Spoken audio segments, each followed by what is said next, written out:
Ma'am నమస్తే అండి. నమస్తే. సో అసలు ఆడపిల్లకి రక్షణ ఏది అంటే ఇది $1 మిలియన్ క్వశ్చన్. సో ఎక్కడ జరుగుతుంది తప్పు? విద్యాలయాల్లో అసలు భద్రత ఉందా లేదా? ఏం చెప్తారు దీని గురించి? $1 మిలియన్ క్వశ్చన్ ఇది. ఎంత ఘోరమైన సంఘటన చూసాం మనమైతే. అవును. ఇక్కడ ఒక విషయం లక్ష్మి, నేను ఒకటే చెప్తున్నాను, ఎప్పుడు కూడా నేను అనేది ఒకటే, ఎందుకు ప్రియా చౌదరి అరుస్తుంది అని అంటే, మళ్ళీ ఎక్కువ మాట్లాడితే కరుస్తా కూడా. అవును, వాస్తవాలు నాకు తెలుసు కాబట్టి కొన్నిట్లు బయట పెట్టలేక, ఒకవేళ పెట్టిన జనం పట్టించుకోక, నా కళ్ళ ముందు ఎంతమందిని చూస్తున్నానో బలైపోయేటటువంటి వాళ్ళని చూసిన ఆవేదన నేను ఎక్కడ నేను వ్యక్తపరచాలి? ఎక్కడ వ్యక్తపరచాలి? జనం ముందే కదా. జనం ముందుగా ఎవరికి చెప్పాలి? గోడలకు చెప్పాలా నేను, లేకపోతే ఇంకెవరికైనా చెప్పాలా? సో ఇక్కడ విషయానికి వస్తే ఏంటి అని అంటే, ఈ విషయంలో తల్లిదండ్రులతో కూడా చాలా తప్పు ఉంది. తల్లిదండ్రులది ఉంది, అలాగే పిల్లలది కూడా తప్పు ఉంది. కారణం ఏంటంటే, విద్యాలయాల్లో సెక్యూరిటీ లేకపోవడానికి కారణం both sides of the coin. One side of the coin parents అయితే, other side of the coin పిల్లలు. ఎట్లా అని అడుగు. పేరెంట్స్ వాళ్ళు ఫస్ట్ పిల్లల విషయం తీసుకుందాం. పేరెంట్స్ ఎంతో కష్టపడి రూపాయి కూడబెట్టుకొని వాళ్ళు ఎన్నో త్యాగాలు చేసి, లేకపోతే వాళ్ళు అసలు పిల్లల కోసమే అని ఎంత ఏది చేసైనా సరే సంపాదించి నా బిడ్డల్ని ఒక దారిలో పెట్టాలి అనుకొని ఆ సంపాదన పంపిస్తూ ఉంటే, ఈ పిల్లలు ఎక్కడికి వాళ్ళ ప్లేస్ని వదిలి ఎంత దూరమో, ఎక్కడ క్వాలిటీ ఎడ్యుకేషన్ ఉందో, లేకపోతే ఎక్కడ చదివితే మా పిల్లలకు ఒక మంచి కెరీర్ ఉంటుందో అని బిడ్డల్ని నమ్మి పంపిస్తున్నారు పేరెంట్స్. పంపిస్తున్నప్పుడు బిడ్డలు చేయాల్సిన పని ఏంటి? చదువుకొని ఓ డిగ్రీ సర్టిఫికెట్ చేతిలో పట్టుకొని హ్యాపీగా ఇంటికి వెళ్ళి తల్లిదండ్రులు చూపించిన పిల్లోనో లేదు అని అంటే, వాళ్ళు ఆ ఒక స్థితికి వచ్చిన తర్వాత వాళ్ళకి నచ్చిన వాళ్ళను పెళ్లి చేసుకొని స్థిరపడి జీవితంలో ఏమనుకుంటే ఆ లక్ష్యాలు సాధించుకుంటూ వెళ్ళాలి. ఇక్కడ ఏమవుతుంది, ఎప్పుడైతే తల్లిదండ్రులు ఎంత నమ్మకంగా ఆడపిల్లల్ని గడప దాటి పంపిస్తారో, నిజంగా ఇవాళ మీరు ఒక్కసారి వచ్చి హైదరాబాద్ మొత్తంలో, లేదా వైజాగ్, హైదరాబాద్ మెట్రోపాలిటన్ సిటీస్లో చూడండి, ఎడ్యుకేషనల్ సెంటర్స్ దగ్గర చూడండి, అదేంటి హాస్టల్స్ దగ్గర చూడండి, ప్రతి ఒక్క లేడీస్ హాస్టల్ నిండా గుంపులు మగ పిల్లలు ఉంటారు. అబ్బో, ఆ గల్లీలోకి వెళ్తే గల్లీలు చూడండి, ఎక్కడన్నా మనం ఒక్కసారి చూసామనంటే, ఏ గల్లీలోనైనా ఒక ఆడ మగ ఒక 2-3 జంటలు కూర్చున్నాయంటే నువ్వు ఈజీగా పసిగట్టచ్చు ఈ చుట్టుపక్కల లేడీస్ హాస్టల్ ఉందని. అంటే అంత అనైతికమైనటువంటి చర్యలు నేను ఎన్ని చూస్తున్నానో పొద్దున్నే లెగిస్తే, ఎంత బాధ అనిపిస్తుందో నాకు నేను చెప్పలేను. వీళ్ళని చదువుకోండానో లేకపోతే అదేంటి ఉద్యోగాలు సంపాదించుకోండానో ఇక్కడికి పంపిస్తే, ఆ అమ్మ వచ్చేటప్పుడు ఎంత అమాయకంగా వస్తుందో, వచ్చిన 3వ రోజు చూస్తే నేను నోరుదే, ఎందుకంటే నా చుట్టూ అవే లేడీస్ హాస్టల్సే. వచ్చేటప్పుడు చాలా పద్ధతిగా చాలా దీని కింద వస్తారు. కరెక్ట్గా ఒక 3 రోజులో, ఒక 4 రోజులో, ఒక వారం రోజులో చూడు, ఖచ్చితంగా ఒక బైక్ మీద దిగుతుంది అమ్మాయి. సరే, ఎవరో ఫ్రెండో లేకపోతే ఎవరో అమ్మాయిని ఎడ్యుకేషనల్ ఇన్స్టిట్యూషన్ దించాడని అనుకుందాం. ఒక 3 నెలలో 4 నెలలో తర్వాత వాటితో పంచాయతీలు వస్తాయి. ఏంది అని అంటే, ఇది నన్ను మోసం చేసిందండి అంటే, అందరు ఆడపిల్లల్ని నేను అనట్లేదు, అందరు పేరెంట్స్ని అనుమానించమని కాదు, జరిగే తతంగాలు ఇక్కడ. కొంతమంది ఆడపిల్లల యొక్క యాటిట్యూడ్ నేను చెప్తున్నాను. మాట్లాడతారు, అసలు వీళ్ళని పంపించేది ఎందుకమ్మా? ఎందుకంటే ఎన్నో పంచాయతీలు, ఇదిగో మా మేడం ఇక్కడే ఉంది కాబట్టి మీ పంచాయతీ తీరుతుంది రండి అని అక్కడ ఉన్న చుట్టుపక్కల ఉన్న వాళ్ళందరూ ఆ కేసులు నాకు తీసుకొస్తున్నారు కాబట్టి నేను చెప్తున్నాను. నేను ఈ విషయం వింటే ఏంటి అని అంటే, మేడం ఇదిగో అదేంటి నాకు పరిచయం అయింది మేడం. ఎక్కడ పరిచయం అయిందంటే, ఒకడేమో సూపర్ మార్కెట్లో పరిచయం అయింది అంటాడు, ఒకడేమో బేకరీలో పరిచయం అయిందంటే, ఎక్కడా కూడా వీళ్ళు పని చేసే చోట కానీ ఇంకొక చోట కానీ పరిచయం అయిన చాలా తక్కువ. లేదు అని అంటే, బస్సులో వచ్చేటప్పుడు పరిచయం అండి, నంబర్లు ఇచ్చిపుచ్చుకున్నామండి, అట్లా హలో అంటే హలో అయిందండి, ఇదిగో ఇప్పటి వరకు నేను ఇంత ఖర్చు పెట్టానండి, ఇప్పుడు ఇంకొకటితో తిరుగుతుందండి. ఏమ్మా ఏంటిది అని అంటేను, అవును మేడం నేను ఖర్చు పెట్టమన్నానా అని కొంతమంది చెప్తే, కొంతమంది అసలు ఈడెవడో నాకే తెలియదు అని అంటే వాడు మొత్తం ఫోన్పేలు గూగుల్ పేలు చూపిస్తాడు. నాకు అవసరమై నేను తీసుకున్నానండి. నీ పేరెంట్స్ ఉన్నప్పుడు నువ్వు ఇంకొకళ్ళ దగ్గర అవసరమై తీసుకోవడం ఏంటమ్మా? ఓకే, ఇవన్నీ నేను ఎందుకు మాట్లాడుతున్నానో చెప్తాను. నువ్వు భద్రత రక్షణ అన్నావు కదా, ఆ భద్రతని వాళ్ళే ఎక్కడ కోల్పోతున్నారో, ఎక్కడ తీసేసుకుంటున్నారో చెప్తాను. ఇప్పుడు వీడిలో ఏమవుతుంది, మోసపోయిన వాడిలో ఏమవుతుంది, ఒక ఫ్రస్ట్రేషన్ వస్తుంది. ఆ ఫ్రస్ట్రేషను దేని కిందకి దారి తెస్తుంది? పగ, ప్రతీకారము, కక్ష ఆడపిల్లల మీద. అంటే ఆడపిల్లలు ఇలాగే ఉంటారు. ఇతన్ని ఆవిడ మోసం చేసింది కాబట్టి ఇతను ఇంకొక దాన్ని మోసం చేయడానికి సిద్ధపడిపోతాడు. ఎందుకు అనంటే ఇక్కడ దెబ్బ కొట్టలేక ఈ దెబ్బ వేరే చోట పడుతుంది, ఇంకొక ఆడపిల్ల బలవుతుంది. దీనికి బీజం వేసింది ఎవరు? ఆడపిల్లే. ఇక్కడ ఒక ఆడపిల్ల, దానికి పగ బలయ్యింది ఎవరు? ఇంకొక ఆడపిల్ల. సరే, అవి పక్కన పెట్టండి. చాలా కేసులు నా దగ్గరకు వస్తాయి, డిప్రెషన్లో ఉన్నారు. ఏంటమ్మా ఎందుకు పలానా వాడు పరిచయం అయ్యాడండి, ఇలా అండి అలా అండి, వాడికి ఫీజులు లేకపోతే నేనే కట్టానండి, మా డాడీ దగ్గర నుంచి తీసుకొచ్చి కట్టానండి, లేకపోతే నా మెడలో చైన్ ఉంటే అమ్మేసి కట్టానండి, లేకపోతే నేను బయట పార్ట్ టైం ఉద్యోగం చేస్తూ వాడికి కట్టానండి, ఇప్పుడు ఆడు ఇంకో గర్ల్ ఫ్రెండ్తో వెళ్ళిపోయాడండి, లేదా ఇప్పుడు ఆడు పెళ్లి చేసుకుని వెళ్ళిపోయాడు. చేసుకుంటే పోయాడమ్మా, డబ్బులతోటే పోయింది కదా, నువ్వెందుకు డిప్రెషన్లోకి వెళ్ళిపోతున్నావు? ఎందుకు అనంటే వాడితో చాలా దూరం వెళ్ళిపోయాను కదండి. ఎక్కడ దొరుకుతాయి వీళ్ళకి ప్లేసులు? ఈ ఓయో రూమ్లన్నీ ఎందుకు ఇవాళ ఓపెన్ అయ్యి ఉన్నాయి? ఈ ఓయో రూమ్లని ఎందుకు పెట్టారు?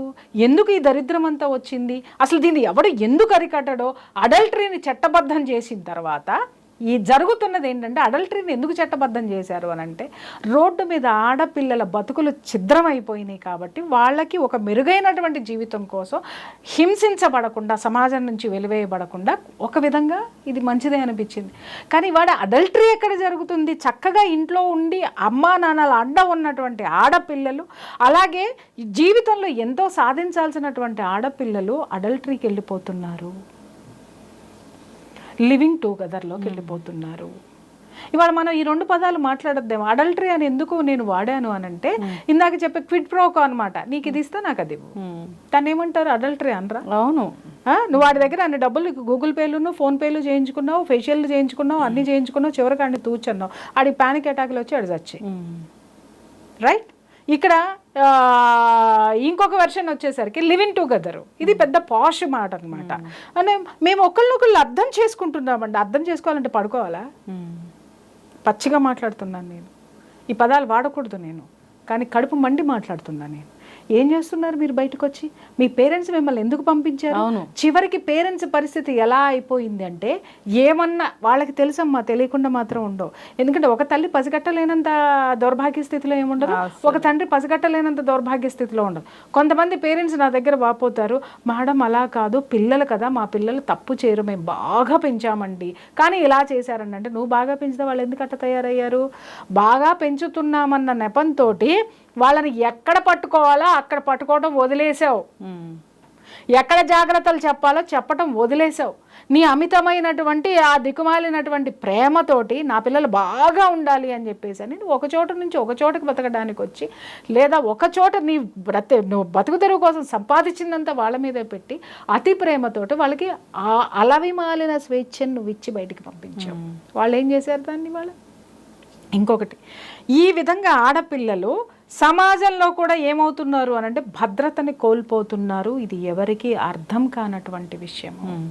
ఇవాళ ఈ అమ్మాయి టార్గెట్ అయ్యింది అనంటే, సరే అమ్మాయి ఎక్కడో చోట భంగపడింది అనుకుందాం, లేదా వీడిని చీట్ చేసింది, ఇంకొకటి దగ్గరికి వెళ్ళింది, వాడు బాగున్నాడు, వాడిని పెళ్లి చేసుకుంది, అన్నీ బాగానే ఉంది, 2 పిల్లల్ని కంది, తర్వాత మళ్ళీ కేసు వస్తుంది. ఏందమ్మా అన్న, మేడం ఈ మధ్యనే బయటపడినాయండి, ఆవిడ ఫేస్బుక్లో ఆటలో వీటిలో అని ఈ పెద్ద మనిషి చెప్తూ ఉంటాడు. అదేంట్రా పెళ్ళికి ముందు ఎతకలేదా అని అంటే, పెళ్ళికి ముందు ఎతకలేదండి, నేను నమ్మాను ఆవిడ్ని. మరి ఇప్పుడు ఎందుకు ఎతికావు అని అంటే, ఆవిడ ద్వారా డౌట్ వచ్చిందండి. ఎందుకంటే పెళ్ళి 2 పిల్లలు పుట్టిన తర్వాత ఈడికి దీని మీద మోజుపోతుంది, ఇంకో దాని మీద మోజు వచ్చేసరికి ఇదేంటి అనేది దీని చరిత్ర వాడు బయటికి తీస్తాడు. అప్పుడు ఫేస్బుక్లు వస్తాయి. అంతకుముందు ఫేస్బుక్లు తెలియవా? తెలుసు. తెలియవని తెలియకుండా ఉన్న దాన్ని ఏమంటారు, అంత ప్రవరాఖ్యులు ఇక్కడ ఎవడు లేడు, వాడికి అన్నీ తెలుసు. కాకపోతే ఏంటంటే అదేదో ఒక విధంగా వాడి జీవితంలో ఫైనాన్షియల్గానో ఇంకో విధంగానో అది బాగుంటుంది కదా, ఆ స్థితి వరకు దాని అవసరం ఉంది కాబట్టి వాడు పెళ్లి చేసుకున్నాడు. ఆ అవసరం తీరిపోయిన తర్వాత, లేకపోతే ఆ కుతి తీరిపోయిన తర్వాత ఏం తెలుస్తుంది అని అంటే, దాన్ని వదిలించుకోవాలంటే దాని గతంలోకి వెళ్ళాలి. ఎందుకంటే దాని గతం గురించి వీడికి మొత్తం తెలుసు. అక్కడ ఏమైంది? అక్కడ టార్గెట్ చేయబడింది ఎవరు? ఆడపిల్లే. అవును. ఇక్కడ చాలామంది మాట్లాడుతూ ఉంటారు, ఆడపిల్లలు మోసం చేస్తున్నారండి, మోసం. ఇక్కడ ఆడపిల్లలకు అర్థం కాని విషయం ఏంటంటే, మోసం చేసిన ఏ ఆడది మనశ్శాంతిగా లేదు. అది కూడా చెప్తాను నేను. ఎందుకనంటే ఏ నిమిషం నుంచి ఎటువైపు నుంచి ఎవడొస్తాడో అర్థం కాదు, ఏది ఫేస్ చేయాల్సి వస్తుందో అర్థం కాదు. ఒక తప్పును దాచిపుచ్చుకోవడానికి అబద్ధం చివరికి జీవితంలో తనకి తానే అబద్ధమై కూర్చున్నటువంటి ఆడపిల్లల సంఖ్య ఈరోజు ఎక్కువ ఉంది. ఇది ఆడపిల్లల వైపు ఉన్నటువంటిది. పేరెంట్స్ వైపుకి వచ్చి చూస్తే కొంతమంది ఆడపిల్లలు ఉన్నారు, పేరెంట్స్ గీసిన గీత దాటనటువంటి వాళ్ళు ఉన్నారు. అరే మా అమ్మ నాన్న మా కోసం ఇంత కష్టపడుతున్నారు, వీళ్ళ కోసం మేము చదవాలి, వీళ్ళు అనుకున్నది మేము సాధించాలి, లేదా మేము అనుకున్నది వాళ్ళు మా కోసం కష్టపడుతున్నారని బయటకు వస్తారు. బయటికి వచ్చిన తర్వాత కొంతమందికి బిడియం ఉంటుంది చాలా ఆడపిల్లల్లో. బయటకు వచ్చిన తర్వాత చదువుకునేటటువంటి ప్లేస్లోనో హాస్టల్స్లోనో లేకపోతే వీళ్ళు ఉండే చోటో వీళ్ళు ఏ విధమైనటువంటి ఇబ్బందులకి గురైనా కూడా పేరెంట్స్కి నోరు విప్పి చెప్పరు. అవును, ఫ్రెండ్స్తో చెప్పుకుంటారు. ఫ్రెండ్స్ ఎక్కడ తీరుస్తారు? ఒకటి కాకపోతే ఇంకొకటి కాకపోతే ఇంకొకటి. ఇక్కడ ఏం జరుగుతుందంటే పేరెంట్స్ ఇప్పుడు మనం నిన్నగాక మొన్న జరిగిన కేసులో చూసాం, అక్కడ ఏం జరిగింది? సెక్షువల్ అబ్యూస్ జరిగింది, అవునా? అలాంటివి చాలా చోట్ల జరుగుతున్నాయి. జరుగుతుంటే ఈ పిల్లలు ఏం చేస్తారు అనంటే పేరెంట్స్కి చెప్పరు. చెప్పడానికి పేరెంట్స్కి వాళ్ళకి మధ్య ఉన్న ఒక సన్నటి లేయరు వాళ్ళకి అడ్డం పెట్టేస్తుంది. ఇక్కడ ఏమవుతుంది, ఈ ప్లేస్లో కరెక్ట్గా అదే మూమెంట్లో ఎవడో ఒకటి తగులుతాడు. వాళ్ళకి చెప్పుకుంటారు, అరే వీడు నా సీనియరు, లేకపోతే ప్రొఫెసరు, లేకపోతే ఇంకో దిక్కుమాలినాడు, ఇట్లా నన్ను ఇచ్చేస్తున్నాడు అని అంటే వీడు ఇమ్మీడియట్గా ఏం చేస్తాడంటే వాడి ఫ్రెండ్స్ తోట వాడికి తెలుసు దాన్ని అక్కడి నుంచి ఎలా తప్పించాలి. ఎందుకంటే వాడు మగాడే కదా, మగాడి బుద్ధి ఏంటో వాడికి అర్థమవుతుంది. కాబట్టి వాడు ఒకానొక ప్లేస్లో ఒకానొక సిచ్యుయేషన్లో వాడు హెల్ప్ చేస్తాడు. ఇంకంతే, వాడు ఎదవా చూడరు, వాడు ఎవడో చూడ్డం, వీడు నన్ను కాపాడేశాడు కాబట్టి వీడు నా హీరో నా జీవితంలో. తర్వాత ఇక్కడికి వచ్చేసరికి పేరెంట్స్ వెర్షన్కి వచ్చేసరికి ఇదేమన్నా పంచాయతీలు అయినాయి అనుకుందాం. పంచాయతీలు అయిన తర్వాత వీళ్ళు పేరెంట్స్తో చేసేటటువంటి ఆర్గ్యుమెంట్ ఏంటి అని అంటే, అమ్మ వాడు మంచివాడు కాదు, మేము ఎంక్వైరీ చేసాం, నీ దగ్గర మాత్రమే అట్లా ఉన్నాడు, వాడు నీకు సరితోగడో ఇది ఉండదు. కానీ వాళ్ళ ఉద్దేశాలు ఇవంటి పిల్లలు ఎంత మాత్రం నమ్మరు. కారణం ఏంటి అని అంటే వాళ్ళలో ఒకటే, వాడు ఒకానొక సిచ్యుయేషన్లో ఆమెను కాపాడాడు దేవుడి కంటే ఎక్కువ. అతని గతం ఏంటో లేకపోతే అతను other side of the coin ఏంటో తెలీదు. ఎందుకంటే ఒక మంచితనం అనేది ఇక్కడ అమ్మాయి చూసింది. ఒక ఇప్పుడు ఆపదలో ఉన్నప్పుడు ఎవడొచ్చి కుష్టాడొచ్చి నీకు మంచినీళ్ళు పోసినా వాడు దేవుడే. నీకు నీళ్ళు తాగనని నువ్వు అనవు కదా, ప్రాణం నిలవాలి, అలాగే అప్పుడు మానం నిలవాలి. తర్వాత లేదా అక్కడ ఏదో ఆ సిచ్యుయేషన్ నుంచి బయటపడాలి. అప్పుడు ఎవరైతే వచ్చి కాపాడేస్తాడో వాడు హీరో. ఇంకా వాడేం చేస్తాడు, ఆ పిక్చర్నే ఇచ్చుకుంటూ పోతాడు, అదే పిక్చర్ ఇచ్చుకుంటూ పోతాడు. మనం ఎంత చెప్పినా ఆడపిల్లలు వినరంటే వినరు. ఇక్కడ పేరెంట్స్ ఆలోచించాల్సినటువంటి విషయం ఏంటి అని అంటే, అరే ఏ సిచ్యుయేషన్లో వీళ్ళ పేరెంట్స్ తోటి ఏం ఆర్గ్యూ చేస్తారంటే, మీకేం తెలుసు, మేము మీతో చెప్పుకోలేనటువంటి విషయాలు చాలా ఉంటాయి. అలాంటి సిచ్యుయేషన్లో వీడు నాకు హెల్ప్ చేశాడు కాబట్టి వీడికంటే గొప్పవాడు ఈ ప్రపంచంలో ఎవడు ఉండడంతే. మీరు తీసుకొచ్చి చేసేవాడు ఎవడైనా మమ్మల్ని ఆదుకుంటాడని మాకేంటి గ్యారంటీ అంటాడు. ఎందుకంటే గ్యారంటీ ఇక్కడ చూశారు కాబట్టి. పేరెంట్స్ ఏం చూస్తారు, భవిష్యత్తు గ్యారంటీ చూస్తారు, సిచ్యుయేషన్స్ గ్యారంటీ చూడరు. భవిష్యత్తులో నా పిల్ల ఆర్థికంగా కానీ లేకపోతే ఇంకొక విధంగా కానీ ఫైనాన్షియల్ పరంగా కానీ కుటుంబ పరంగా కానీ సామాజిక పరంగా కానీ ఎంత స్ట్రాంగ్గా ఉన్న ఫ్యామిలీకి ఇస్తే ఎంత స్ట్రాంగ్గా ఉంటుంది అనేటటువంటి స్థితిగతుల్ని వీళ్ళు చూస్తారు. వాళ్ళేంటి పాస్ట్లో వాడు ఏమి ఆదుకున్నాడో దాన్నే భవిష్యత్తుకి నడిపిద్దామని చూస్తారు. ఎప్పటికప్పుడు ఇలాంటి వ్యవహారాలు మీ జీవితంలోకి రావు. హీరోలాగా అతను వచ్చి కాపాడను. ఒకే ఇన్సిడెంట్స్ వాళ్ళని వీళ్ళని అటాచ్ చేసి అవతల పడేస్తాయి. ఇదే పిల్లలు, ఇలాంటి పిల్లలు ఏం చేస్తారు, సరే ఎవరు రాలేదు, ఎవరు కాపాడే వాళ్ళు ఎవరు లేరు, చేతులు ఎత్తేసారు. ఆ టైంలోనైనా సరే పేరెంట్స్కి చెబుతారా అని అంటే చెప్పరు.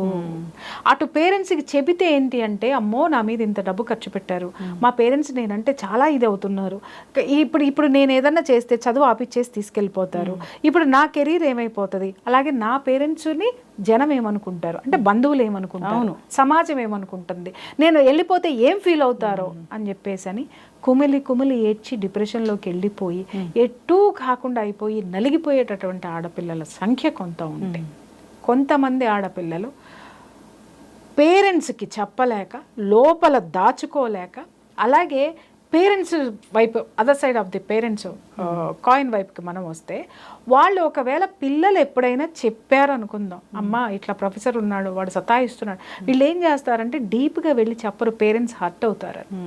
వాడితో తలకాయ నొప్పి ఉందమ్మా అని అంటే ఎమ్మటే అవునా అట్లా ఉందా, సరే వేరే ఎవరైనా ఉన్నారేమో వాళ్ళతో చెప్పు, వాళ్ళతో జాగ్రత్తగా ఉండు, ఇంకెంతలేమ్మా 2 సంవత్సరాలే కదా, ఇంకెంతలేమ్మా 6 నెలలే కదా, ఇంకెంతలేమ్మా 4 సంవత్సరాలే కదా, అయ్యో ఇంత కట్టామే, ఎన్ని దండగైపోతాయి, ఎటాగొట్ట ఏదో ఒకటి ఉంటుంది కదా, చూసుకో, ఓర్చుకో, ఇలాంటివి చెప్పేటటువంటి పేరెంట్స్ సంఖ్య కూడా చాలా ఎక్కువ ఉంది. అంటే వాళ్ళకి కనిపించేది ఏంటి, సరే ఆ పిల్ల మళ్ళీ చెప్పాలంటే ఫస్ట్ టైం ఏమో ఓర్చుకో, లేకపోతే సాధ్యమైనంత బయటపడు.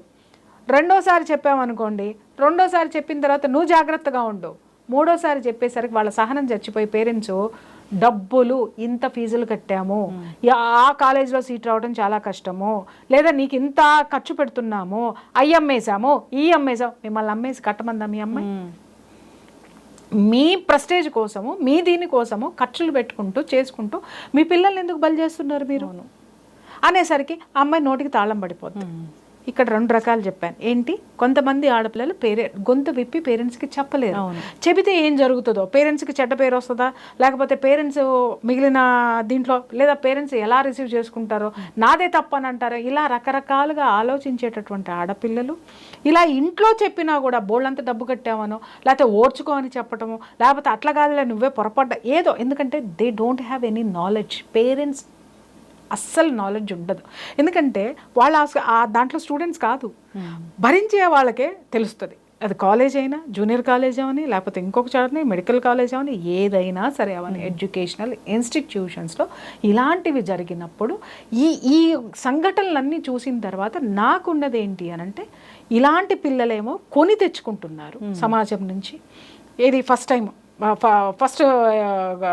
కాయిన్ ఆఫ్ చిల్డ్రన్ చూస్తే, other side of the coin చెప్పలేనటువంటి పిల్లలు, చెప్పినా పట్టించుకోనటువంటి పేరెంట్స్, అవగాహన లేనటువంటి పేరెంట్స్ మధ్య నలిగిపోతే దాంట్లో ఉన్నటువంటి ఈ పర్సంటేజ్ ఆఫ్ ఆడపిల్లలు సూసైడ్లు చేసుకుంటారు. ఎందుకు మెడికల్ కాలేజ్లో ఆడపిల్లలు సూసైడ్ చేసుకుంటారు, ఎందుకు ఇంజనీరింగ్ కాలేజ్లో హాస్టల్స్లో, ఎక్స్పెషల్ హాస్టల్స్లో ఉన్న ఆడపిల్లలు సూసైడ్ చేసుకుంటారు, జూనియర్ కాలేజీల్లో ఉన్న ఆడపిల్లలు ఎందుకు సూసైడ్లు చేసుకుంటారు? అన్ని సూసైడ్లకి కారణం ఏంటి అని అంటే లవ్ ఫెయిల్యూరు. ఇదొక్కటి చెప్పేస్తారు. లేదు ఆ అమ్మాయి చదువు ఒత్తిడి తట్టుకోలేక కాదు, other side of the coin చాలా ఉండే. లైంగిక వేధింపులు కావచ్చు, వాళ్ళు అడిగినంత జీతం, అడిగినంత ఫీజులు వీళ్ళు కట్టలేక పోస్ట్పోన్ అవ్వడం కావచ్చు, లేదా అటువైపు నుంచి తోటి విద్యార్థుల నుంచి లైంగిక వేధింపులు కావచ్చు, లేదా తోటి ఆడపిల్లల నుంచి కూడా వీళ్ళకి లైంగిక వేధింపులతో పాటు ఇంకా నానా రకాలైనటువంటి ఈర్ష్య, అసూయ, ద్వేషాలతో కూడినటువంటి దాన్ని ఏమంటారు, ర్యాగింగ్ కావచ్చు. ఇవన్నీ ఎన్నో కారణాల ఆడపిల్లలో గడప దాటినటువంటి ఆడపిల్ల జీవితాల్లో ఉన్నాయమ్మా. సో ఇవాళ చట్టాలన్నిటికీ చట్టాలు ఉన్నాయి, కానీ చట్టం ఏంటి అనేదే పిల్లలకి తెలియదు. ఇవాళ విద్యాలయాల్లో 2 సబ్జెక్టులు కంపల్సరీగా ఉండాలి. ఒకటి, ఆడపిల్ల రక్షణకి సంబంధించినటువంటి చట్టాలు ఏమున్నాయనేటటువంటి సబ్జెక్ట్ ఖచ్చితంగా ఉండాలి. అది ఆడపిల్లకి కనీసం ఊహ తెలిసినప్పటి నుంచి చెప్పుకుంటూ రావాల్సింది. రెండోది ఏంటి అనంటే సోషల్ రెస్పెక్ట్. సమాజానికి ఎలా గౌరవం ఇవ్వాలి, సమాజంలో ఉన్న మనుషులకి ఎలా గౌరవం ఇవ్వాలి, వాళ్ళు ఎలా మలుచుకోవాలి, పక్కవాడితో ఎలా ఉండాలి, అలాగే మగపిల్లలకి ఆడపిల్లలతో ఎలా మసలాలి, ఎలాంటి సిచ్యుయేషన్స్ ఉంటాయి, వాళ్ళకి ఎలా గౌరవాన్ని ఇవ్వాలి, గౌరవం ఎలా పుచ్చుకోవాలి అనేటటువంటి నాలెడ్జ్కి సంబంధించిన సబ్జెక్టు ఖచ్చితంగా విద్యాలయాల్లో ఉండాలి. మగపిల్లల ఆడపిల్లల పట్ల రెస్పెక్ట్ ఉండాలి, సమాజం పట్ల రెస్పెక్ట్ ఉండాలి. అవి రేకే కదా ఈరోజు ఇవన్నీ జరుగుతున్నాయి. అలాగే ఆడపిల్లలకు కూడా ఉండాలి ఏంటంటే, ఆవిడకున్నటువంటి లాలో, ఆవిడకున్నటువంటి చట్టంలో ఆవిడకున్నటువంటి రక్షణ ఏముంది, ఆవిడకున్నటువంటి ప్రొటెక్షన్కి సంబంధించినటువంటి ఆ సెక్షన్స్ ఏమున్నాయి, వాటి పట్ల అవగాహన పూర్తిగా ఉండాలి. లేదు ఈ సబ్జెక్టులు ఎవరూ పెట్టలేదు, మగపిల్లలకి ఇంటి దగ్గర తల్లిదండ్రులు చెప్పాలి, అరే నువ్వు బయటికి వెళ్తున్నావు, ఆడపిల్లని కన్నెత్తి చూస్తే కొడక కళ్ళు పీకేస్తానని ఆ తండ్రి చెప్పాలి, ఆడపిల్లని ఏడిపించావంటే విషం పెట్టి చంపేస్తానని ఆ అమ్మ చెప్పాలి. అంటే నేను మాట్లాడే మాటలు మీకు చాలా భారంగా అనిపించవచ్చు, కానీ ఈరోజు ఒక ఆడపిల్ల కానీ మీరు మాట్లాడుతున్నారు, ఎక్కడో ఒక కేసు అని అంటున్నాం, కానీ రోజుకి ఎన్ని కేసులు నమోదవుతున్నాయో ఎవరికైనా సంఖ్య తెలుసా? ఎంతమంది ఆడపిల్లలు బలవుతున్నారు, ఎంతమంది భార్యలు ఆ గౌరవం లేక నా దగ్గరికి పరిగెట్టుకొని వస్తున్నారు, ఎంతమంది అక్క చెల్లెళ్ళు ఉద్యోగం చేసే చోట లైంగిక వేధింపులకి గురవుతున్నారు, ఎంతమంది ఎన్ని ఉన్నాయో నాకు తెలుసమ్మా. అందుకే మాట్లాడుతున్నాను, అరే ఎవరు జోలికన్నా వెళ్ళామంటే సంపేస్తా అనేటటువంటి భయం ఎక్కడి నుంచి పుట్టాలి? ఇంటి నుంచే పుట్టాలి. Yes. అప్పుడు వాడేం చేస్తాడు, చిన్నప్పటి నుంచి ఒరే నాకు ఇంటికి వెళ్తే అన్నం దొరకదు, నాకు ఇంటికి వెళ్తే మా నాన్న బెల్ట్ తీస్తాడు, ఇంకేమన్నా ఎక్కువ చేస్తే మా అమ్మ ఆల్రెడీ నన్ను చంపేస్తానని వార్నింగ్ ఇచ్చింది, అమ్మో నా ఇంట్లో నాకు ప్లేస్ ఉండదు అనేటటువంటి ఫీలింగ్ని గనక మీరు ఒక మగపిల్లవాడిలో తీసుకురాగలిగితే ఈ తల్లిదండ్రులు మగపిల్లాడు అనగానే ఇలా కొమ్ములు వచ్చేసినట్టు పెంచుతున్నారు ఇవాళ.